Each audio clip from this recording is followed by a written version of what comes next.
Sudden आपकी made अगर ना आए सुबह सुबह, वो भी बिना बताए, घर के सारे काम पड़े रह जाते हैं, जैसे झाड़ू पोछा, बर्तन, नाश्ता, खाना, सब कुछ।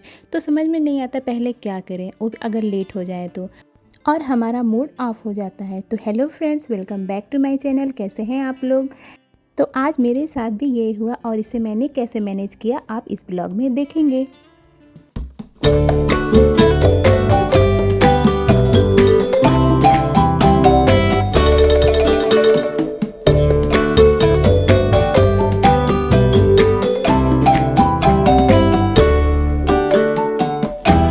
तो हेलो फ्रेंड्स, ये सुबह सुबह का टाइम है और यहाँ पे हमारा चाय वगैरह हो चुका है और मेड के आने का टाइम भी ओवर हो चुका है और मुझे समझ में नहीं आ रहा मैं पहले क्या करूँ। तो यहाँ मैंने अपना काढ़ा चढ़ा दिया है जो मैं रोज़ लेती हूँ और मैं सबसे पहले आ गई हूँ बर्तन को धुलने, क्योंकि बर्तन पड़े रहते हैं तो देख देख के ही मतलब लगता है कितना भारी लग रहा है। तो मैंने सोचा सबसे पहले मैं अपना बर्तन धुल लेती हूँ, उसके बाद मैं दूसरा काम देखूँगी। वो नहीं आया है ये प्रॉब्लम नहीं है, अगर वो बता के नहीं आती तो ये काम हम मैनेज कर लेते। हो सकता है मैं इसे रात में ही धुल के खाली कर लेती, लेकिन अब जब नहीं पता रहता है तो थोड़ा सा मूड हमारा ऑफ हो जाता है। और यहाँ पे देखिए मैं बर्तन धुल ही रही थी कि बाहर का मौसम देख के तो एकदम मूड जो ऑफ था वो एकदम ऑन हो चुका है। इतने तेज़ आंधी तेज़ शुरू हो गई थी कि पूछिए मत। बच्चे आकर बाहर गेट पे खूब एंजॉय कर रहे थे। वो सब कह रहे थे मम्मा दरवाज़ा खोल दे। मैंने कहा नहीं बेटा दरवाज़ा ना खोलो, बहुत ज़्यादा धूल मिट्टी हो रहा है और बहुत तेज़ आ रहा है तो दिक्कत हो जाएगा, तो दरवाज़ा ना खोलो, ऐसे बंद करके ही एंजॉय लो। तो यहाँ पे मैं थोड़ी देर के आके हवा मैं भी लेने लगी और इतना अच्छा लग रहा था, बस मन कर रहा था यहीं पे खड़े रहो। कुछ देर मैंने भी यहीं पे खड़े होकर एंजॉय किया। फिर मुझे याद आ गया मुझे मेरे सारे काम पड़े हुए हैं। फिर मैं तुरंत किचन में चली गई। किचन में आई तो बर्तन वगैरह धुल गए थे। फिर मैंने किचन के जो कपड़े होते हैं, जो स्लैब पोंछती हूँ और जो एक्स्ट्रा कपड़े रखे होते हैं जिससे में हम बर्तन पकड़ते हैं, वो सब मैंने अच्छे से सर्फ डाल के अच्छे से धो दिया। मैं रोज़ इसको नियम से धुल देती हूँ, रोज़ का रोज़, और हफ्ते में एक दिन सर्फ और गर्म पानी में खौला के धुल देती हूँ। सुबह सुबह जब मैं उठी थी तो मेरा प्लान था कि मैं आज नाश्ते में पोहा बनाऊंगी, लेकिन जब मेड नहीं आई और ये सब काम करने में मेरा इतना टाइम चला गया तो मुझे अब समझ में नहीं आ रहा। मैं काम करते करते ही सोच रही हूँ कि अब मैं क्या ही बनाऊँ ऐसा नाश्ता जो जल्दी से बन जाए और बच्चे खा लें और थोड़ा पेट भी अच्छे से भर जाए। तो मेरे दिमाग में ये सब आ ही रहा था। तो बच्चों ने बोला मम्मा पूड़ी बना दो, बारिश हो रही है। तो हम कहे बारिश हो रही है? कहे हाँ मम्मा बारिश होने वाली है, हम सब पूड़ी खाएंगे। तो मैंने सोचा चलो आज मैं पूड़ी ही बना देती हूँ, नमक मंगरेल डाल के, बच्चों को पसंद भी है। तो मैंने पूड़ी बनाने का डिसीज़न लिया क्योंकि मेरी थोड़ी सी रात की सब्ज़ी बची हुई थी पनीर की। तो मैंने सोचा चलो इन लोग का अच्छा खाना हो जाएगा खाने के लिए। उसके बाद देखिए यहाँ पे किचन का टॉवल वगैरह सब धुल गया था और मैंने बेसिन को भी अच्छे से साफ़ कर लिया। और ये मेरे किचन का टब है, मतलब बास्केट है जिसमें मैं कचरा वगैरह सब किचन का रखती हूँ, वो भी मैंने अच्छे से साफ़ कर लिया। इसे मैं हफ्ते में एक बार ज़रूर अच्छे से साफ़ कर लेती हूँ। और पूरे भी किचन में जितने भी सामान है इसी कचड़े वाले वो सब मैं इसी में रखती हूँ। और यहाँ पे देखिए मैं बाहर आ गई और देख रही हूँ खूब अच्छी सी बारिश शुरू हो गई है और मन इतना खुश हो गया कि पूछिए मत। एकदम ठंडी ठंडी हवा चलने लगी और खूब तेज़ हवा चलने लगी। और ये देखिए मैं भी आके खड़ी हो गई थोड़ा सा हवा लेने के लिए। मुझे भी बहुत पसीने हो रहे थे और यहाँ पे आई तो मूड एकदम अच्छा हो गया। उसके बाद मैं फिर किचन में आ गई और यहाँ पे मैंने सबसे पहले बच्चों को दूध दे दिया, क्योंकि दूध पीने का उन लोग का टाइम हो गया था। तो मैंने उन्हें दूध पीने के लिए कह दिया और नहाने के लिए बोल दिया। और ये देखिए मैंने ये जो टब साफ़ किया था उसमें मैं पेपर लगा देती हूँ और दिन भर जो भी कचरे निकलते हैं वो इसी में डालती हूँ। बच्चों को नहाने भेजकर फिर मैंने यहाँ पे पूरी की तैयारी कर ली, जिसमें देखिए मैंने आटे में नमक मंगरेल और अजवाइन और थोड़ा सा तेल का मोयम देके पूरी का आटा रेडी कर लिया है। और मेरी रात की सब्ज़ी बची हुई थी तो बच्चे इसी के साथ थोड़ा अचार वगैरह लेके खा लेंगे, वो भी मन से खा लेंगे। तो यहाँ पे मेरा आटा रेडी हो गया और मैं बस यही कह रही थी कि अगर ऐसा कुछ हो कि जब मेड ना आए एक बैग, तो हमें यही कर लेना चाहिए कि तो कुछ ऐसा हैवी बना लेना चाहिए कि अगर हम टाइम पे खाना ना भी बना पाएँ तो उनको इतनी जल्दी भूख ना लगे, क्योंकि बच्चे छोटे हैं तो उन्हें जल्दी जल्दी भूख लग सकती है। हम लोग तो एक बार थोड़ा सा आगे पीछे भी खा लेंगे तो भी हम मैनेज कर लेंगे। आटा गूँथने के बाद मैं तुरंत आ गई झाड़ू लगाने। और तो आज भगवान भी चाह रहे थे कि मैं ही झाड़ू पोछा करूं, इतना ज़्यादा धूल घर में बैठ चुका था आंधी की वजह से। तो मैंने फटाफट पूरे घर में पहले झाड़ू लगा लिया अच्छे से। फिर मैंने पूरे घर के जितने भी सोफ़ा वगैरह है, सब मेज़ वगैरह सब की डस्टिंग अच्छे से की, क्योंकि सब चीज़ पे धूल बैठ गए थे। उसके बाद मैं आ गई फिर से किचन में, क्योंकि बच्चे नहा के आ गए थे और मुझे पूड़ी बनाना था। तो मैं फटाफट डस्टिंग करके और झाड़ू मार के किचन में आ गई। इसके बाद मैंने बच्चों को फटाफट पूरियाँ तल के दे दी खाने के लिए। वो लोग अपना खाने लगे और मैं फिर से आ गई पूरे घर में पोछा मारने के लिए। और मैंने पूरे घर में अच्छे से पोछा मार दिया और मैं इसके बाद नहाने चली गई। अब मैं आपसे मिलूँगी नहाने के बाद। हाँ जी, तो अब मैं नहा के आ गई हूँ और सारे काम हो गए हैं। बस अभी नहा के बैठी ही हूँ। और नाश्ता तो क्या मतलब, वो ब्रंच मेरा फिर से ही हो गया, क्योंकि जब छुट्टियां रहती हैं बच्चों की तो मेरे घर में नाश्ता नहीं बनता है। हम लोग सुबह सुबह अक्सर कुछ हल्का फुल्का खा लेते हैं, स्पेशली सत्तू वगैरह हम लोग रोज़ पी लेते हैं, क्योंकि गर्मियों में पीना भी अच्छी बात होती है। तो और बच्चे कभी फल खा लिए, कभी चाय ब्रेड, ये सब का नाश्ता हो जाता है। और उसके बाद फिर हम लोग ब्रंच ही करते हैं। तो और आज मेरी मेड भी नहीं आई थी, तो सारा काम करने में सारा टाइम मेरा चला गया। अभी मैं आई हूँ, अभी मैंने भी कुछ खाया नहीं है, सिर्फ वही सत्तू ड्रिंक पिया। जिसको भूख लगेगा मैं शाम को ही कुछ बनाऊँगी, अभी तो अब कुछ नहीं बनाऊँगी। 2 hours later. मैंने बताया जैसे कि जिस दिन मैं लेट होती हूँ खाना बनाने में, उस दिन मैं ब्रंच ही बना देती हूँ, मतलब कुछ हैवी सा बना देती हूँ कि सब लोग एक बार ही खा ले। तो मैंने एक बार ही सब कुछ बनाया तो हम सब ने खा लिया। हमें और मेरे हस्बैंड को तो भूख नहीं लगी थी, लेकिन शाम होते होते जानते हैं बच्चों को तो भूख लगी जाती है। तो मेरे किचन में ये थोड़े बहुत वेजिटेबल पड़े हुए थे, सारी सब्जियां ख़त्म हो गई थी, थोड़े थोड़े मिक्स वेज वाले सब्जियां बची हुई थी और थोड़ा सा ही पनीर बचा हुआ था।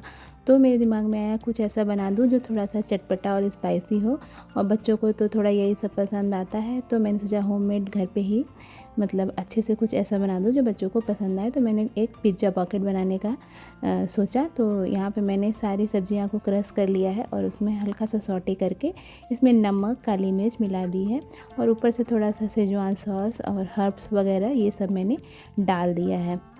सब कुछ डालने के बाद इसको मैंने अच्छे से मिक्स कर लिया। और मेरी जो सुबह जो मैंने पूरियाँ बनाई हुई थी उसके थोड़े से आटे बचे हुए थे, तो उसको मैंने उसमें 3-4 लोइयाँ ही बची हुई थी, तो उसे मैंने छोटा छोटा मतलब 4 लोइयों का वो पतला पतला रोटी बना लिया, जिसमें बीच में घी लगा के, ये जो जिसे दोस्ती कहते हैं उस तरह से मैंने रोटियां बना ली। और वो 4 रोटियां बनी थी, जिसमें मैंने फिर उसमें सॉस वगैरह लगा के और बीच में सारे वही जो मैंने वेजिटेबल सॉटे किया था वो बीच में मैंने रखा, और मेरी चीज़ रखा हुआ था वो मैंने थोड़ा सा बीच में रख दिया और उसे मैंने पॉकेट बना लिया। और इसे मैंने पिज़्ज़ा पॉकेट का नाम दे दिया।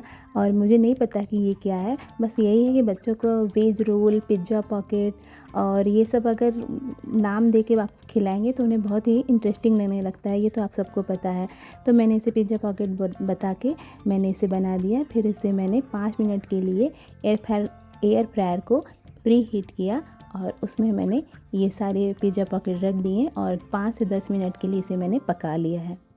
अगर हम इस वेजिटेबल का मिक्स वेज वाली सब्ज़ी और अलग से रोटी बनाते तो बच्चे खाने में ज़रूर आनाकानी करते हैं, लेकिन अगर आप इस तरह से वेजिटेबल सॉटे करके और पिज़्ज़ा पॉकेट बना देंगे उसी आटे का, तो बच्चे बहुत ही इंजॉय लेकर खाएंगे। तो चलिए ये देखिए पिज़्ज़ा पॉकेट रेडी हो गया। इन लोग के लिए ले आए हैं और पूछते हैं कैसा बना है। बहुत गर्म है, बहुत ज़्यादा गर्म है, थोड़ा रुक जाओ। अच्छा खाओ, फूक फूक के खा लो थोड़ा थोड़ा। सही सही बताना, झूठ झूठ नहीं बताना। अच्छा बना है? हाँ।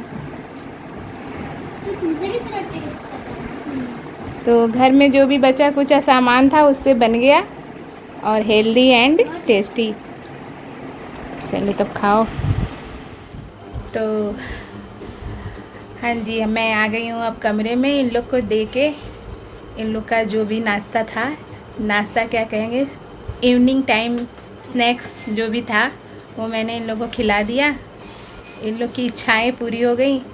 इन लोगों को कुछ ऐसा चाहिए था, कुछ स्पाइसी चटपटा।